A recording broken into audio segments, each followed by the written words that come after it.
Bueno, mis estimados estudiantes, hasta ahora nosotros hemos podido revisar los efectos de las obligaciones desde la perspectiva del cumplimiento. Cuando nosotros realizábamos el análisis, es decir, comenzábamos a estudiar los efectos de las obligaciones, veíamos que estos se pueden estudiar desde dos perspectivas, desde su cumplimiento y desde su incumplimiento. Hemos empezado revisando los efectos de las obligaciones desde su cumplimiento, ¿no? Y hemos visto que el cumplimiento se da mediante el pago. Posteriormente a revisar esto, nosotros hemos visto que el pago había sido una figura muy compleja, ¿no? Tiene requisitos, tiene elementos accidentales y además el pago no siempre se va a cumplir solo de una forma, sino puede cumplirse de diferentes maneras que están reguladas por la ley. Entonces, pucha, uno se da cuenta de lo complejo que puede llegar a ser solo el pago, ¿no? Pero como habíamos visto en un principio, como habíamos visto al comienzo del tema de los efectos de las obligaciones, los efectos de las mismas también pueden estudiarse desde el incumplimiento, desde la perspectiva del incumplimiento de las mismas. El efecto normal de las obligaciones, estimados estudiantes, es que las mismas sean cumplidas, que se cumplan conforme a lo previsto por el principio de exactitud. Tienen que cumplirse de la misma manera en la cual uno se ha comprometido, ¿no? A realizarla. Y bueno, el efecto anormal, por otro lado, el efecto que no es común, el efecto que no debería suceder, es que las obligaciones se incumplan. ¿Y qué es el incumplimiento? ¿No? El incumplimiento es una disconformidad que se da entre la conducta obrada por el deudor y la conducta que efectivamente debe esta persona. Entonces, cuando no existe concordancia, cuando no existe conformidad entre lo que se debe y lo que se hace por parte del deudor, estamos ante un incumplimiento material. Todavía no se sabe si existe responsabilidad. Cuando uno incumple, todavía no se sabe si tiene que pagar daños y perjuicios, es decir, si uno responde por todos estos daños, sino que antes tienen que existir ciertos presupuestos que vamos a ir analizando cuando nosotros veamos el tema de la mora, cuando nosotros veamos el tema de la responsabilidad propiamente dicha, ¿no? Y que puede darse de manera contractual o extracontractual. ¿Han visto ustedes la responsabilidad extracontractual en la materia de teoría de la responsabilidad? Entonces, vamos a recordar un poco sobre esta temática. El incumplimiento, obviamente, una vez que alguien realiza una conducta disconforme o sencillamente no la realiza, no realiza la conducta que debe, puede ser de dos tipos. Puede ser absoluto o puede ser relativo. Vamos a estar ante un incumplimiento absoluto cuando el comportamiento del deudor es contrario al exigido por la obligación. ¿A qué nos referimos? Entonces está haciendo totalmente algo totalmente diferente a lo que en realidad debía. Esto se da usualmente y más comúnmente en las prestaciones de no hacer, ¿no ve? En las prestaciones de no hacer uno se compromete a abstenerse de ciertas conductas. Por ejemplo, Nicole entra, supongamos, a un restaurante a trabajar donde tienen una receta que no debe saber nadie y al firmar su contrato de trabajo, ella se compromete a no divulgar cuál es la receta secreta de alguna salsa específica. Puede suceder esto, pero el momento que ella divulga la receta secreta, la fórmula secreta de la cangreburger, qué sé yo, ella va a decir en ese instante, ella va a incumplir ese rato, ese mismo instante ella va a incumplir con la obligación, porque está desatando una conducta contraria a la que ella tenía que realizar. Entonces el incumplimiento en ese caso es absoluto. El incumplimiento además puede ser relativo. El incumplimiento es relativo cuando existen defectos en cuanto al modo, al tiempo o al lugar de ejecución, ¿no? Puede ser que alguien haya pagado de manera incompleta el monto de dinero que debía. Puede ser que lo haya incumplido fuera de tiempo, fuera del plazo establecido, que también hemos estudiado al momento de revisar el pago, ¿no? O puede hacerlo en un lugar diferente, ¿no? Yo le tenía que entregar, por ejemplo, a André, yo le tenía que entregar maquinaria, supongamos de costura, que es muy pesada y demás. Yo le tenía que pagar a André esto, le tenía que entregar esta maquinaria en su domicilio, y eso habíamos acordado. Pero yo le digo, no, André, ¿sabes qué? Mejor ven a recoger tú esta maquinaria. Y en este caso, obviamente, van a generarse ciertos gastos, ¿no? Ciertos daños que pudieran, en los que pudiera incurrirse por el solo hecho de decirle, ven a recoger a mi casa y de incumplir el lugar en el cual tenía que ejecutarse la obligación. ¿No ves? Entonces, hay trascendencia en todo lo que hemos estudiado.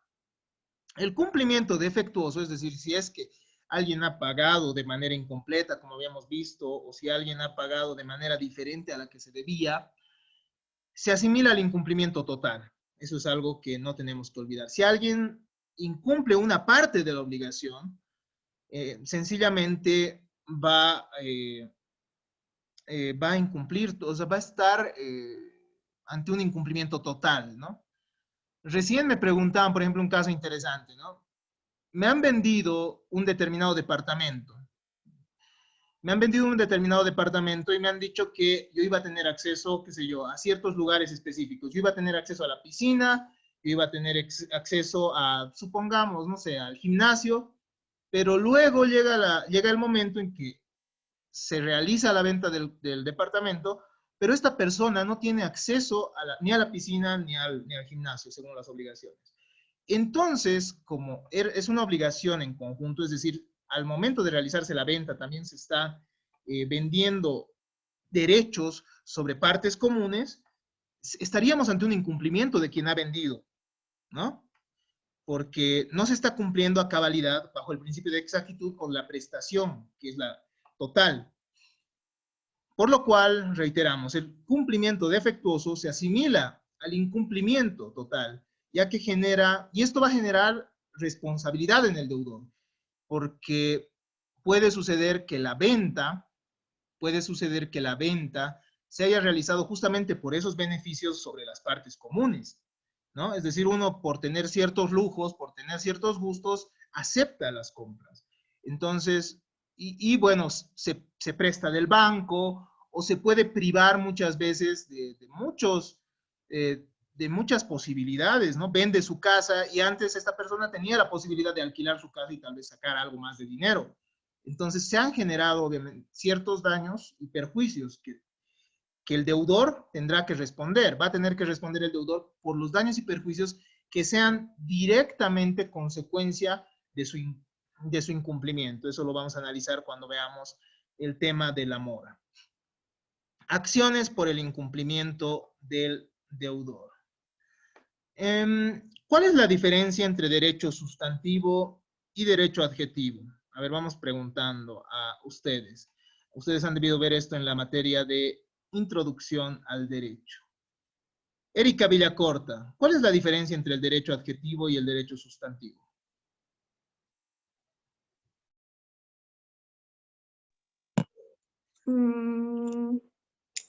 Adjetivos, si no me equivoco, es como el objetivo y el subjetivo. Ay, no recuerdo bien, doctor, la verdad. Ya, el derecho objetivo y subjetivo. A ver, dime esa diferencia primero. Entonces. ¿Perdón? ¿Cuál es la diferencia entre el derecho objetivo y subjetivo? El derecho objetivo tiene por finalidad, se puede decir como un objetivo, establecer las cláusulas, las leyes que van a estar en la norma, y el derecho subjetivo es aquel que se va a encargar básicamente de sancionar estas normas que están reglamentadas en el código o en las normas. Estás muy cerca, muy cerca. Respecto al derecho objetivo estábamos bien, pero respecto al derecho subjetivo ha habido algunas pequeñas falencias. A ver, Nicole, cuéntenos, ¿cuál es la diferencia entre derecho subjetivo y objetivo? Sí, estoy tratando de acordarme, Doc. Sí, sí ubico, sí me acuerdo, pero no bien. Los derechos subjetivos se van a referir a todas las facultades, prerrogativas y atribuciones que tenga el sujeto. Acuérdense, subjetivo siempre se va a referir al sujeto, ¿no? Subjetivo, sujeto, subjetivo, sujeto. Tienen una misma raíz incluso en la palabra misma. Entonces, siempre que se hable de algo subjetivo, se refiere al sujeto. Entonces, por tanto, para no usar entonces todo el rato, por tanto, cuando hablamos de derechos subjetivos, nos referimos a las prerrogativas, atribuciones y facultades que se le otorga al sujeto, ¿no? Ahí van a estar todos nuestros derechos, todos los derechos que tenemos. Mientras que el derecho objetivo se va a referir a la norma, al objeto, es decir, a aquella norma que prevé esos derechos para el sujeto. Es el objeto, ¿no? En nuestros códigos está el derecho objetivo. Ahí, ¿no? Es decir, esa norma escrita, digámoslo así. Pero además de esa distinción entre derecho objetivo y subjetivo, nosotros tenemos una distinción muy, muy interesante y que nos sirve para distinguir también el derecho procesal del derecho civil como tal. El derecho sustantivo y el derecho adjetivo. El derecho sustantivo se va a referir a todas aquellas normas jurídicas que busquen regular la conducta de los sujetos en la sociedad, ¿no? Que busquen establecer sus derechos, que busquen establecer la sustancia de las relaciones. Es decir, es muy similar al derecho subjetivo. Es decir, se va a establecer sus atribuciones, se van a establecer las reglas para las reglas de conducta de los sujetos y sus derechos, ¿no? En el derecho sustantivo. Pero en el derecho adjetivo, nosotros vamos a estar ante un conjunto de normas que van a establecer el procedimiento, los procedimientos para proteger los derechos sustantivos. ¿Ya?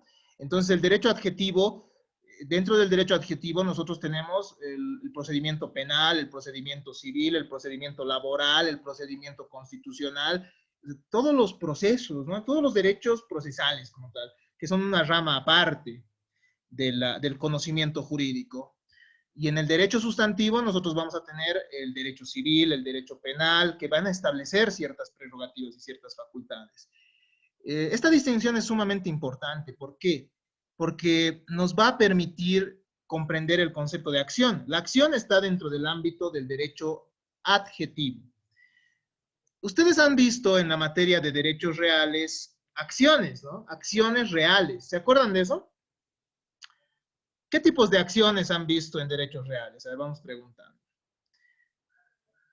Guara, ¿qué tipos de acciones has visto en la materia de derechos reales?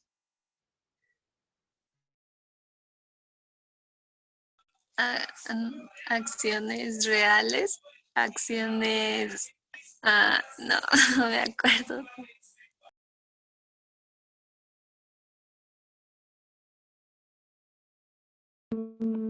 Doctor, tal vez la acción negatoria, reivindicatoria, la que me acuerdo. Doc, su micrófono está silenciado. Muy bien, excelente, decía. Ya había dicho otra cosa, ¿no? Mala, ¿sí? No, está excelente, está muy bien. La respuesta otorgada por Erika. La acción, estimados estudiantes, va a ser un concepto de derecho procesal. La acción, como ustedes saben, se refiere a movimiento, ¿no? Se refiere a movimiento. En derecho penal ustedes también han debido ver qué es la acción. La acción es la exteriorización de la voluntad, pero eso dentro de la teoría del delito. ¿A ver? En materia procesal, la acción va a ser una facultad para acudir ante los tribunales en caso de creer que un derecho nuestro hubiese sido vulnerado. ¿Ya? Es un derecho diferente a los derechos que nosotros ya conocemos. Voy a hacer una pequeña explicación a ustedes en un momento más, pero hasta acá vamos a dejar nuestra grabación, ¿ya? Y posteriormente vamos a continuar con esta temática de las acciones que permiten al deudor acudir ante los tribunales.